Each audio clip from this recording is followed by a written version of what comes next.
সকালবেলা খাওয়া-দাওয়া শেষ করে দুপুরে রান্নাবান্না তোড়জোড় শুরু করে দিয়েছি। সকাল থেকে শুরু না করলে তোমার দুপুরে রান্না করতে, করতে অনেকটা দেরি হয়ে যায়। আর এমনিতেও এখন ছোট দিন ৫টা বাজতে না বাজতেই তোমার সন্ধ্যা হয়ে যায়। তাই সকালবেলা শুরু না করলে খেতে, খেতে তো এক্কেবারে সন্ধ্যা হয়ে যাবে।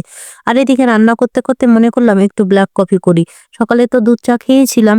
আসলে ব্লাক কফি এজন্যই খাচ্ছি যে যাদের নাকি ফ্যাটি লিভার, তো প্রতিদিন যদি তুমি ২ কাপ করে ব্লাক কফি খাও চিনি ছাড়া, এতে নাকি অনেক উপকার হয়। তো আমিও এই তো ব্লাক কফি করে একটু খেয়ে নিলাম।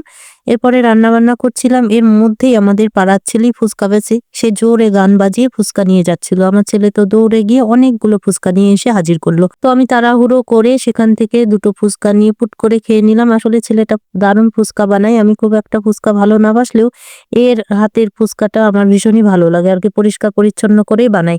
তো আমিও একটু টক দিয়ে ফুচকাটা খেলাম, অসাধারণ ছিল। আর এদিকে রান্নাবান্না সমস্তটাই দেখো কমপ্লিট করে নিয়েছি। এখন রোদে বসে সবাই মিলে খেয়ে নেব, ব্যাস। আর আমার ভিডিওটা কেমন লাগলো অবশ্যই কমেন্ট করে জানাবে।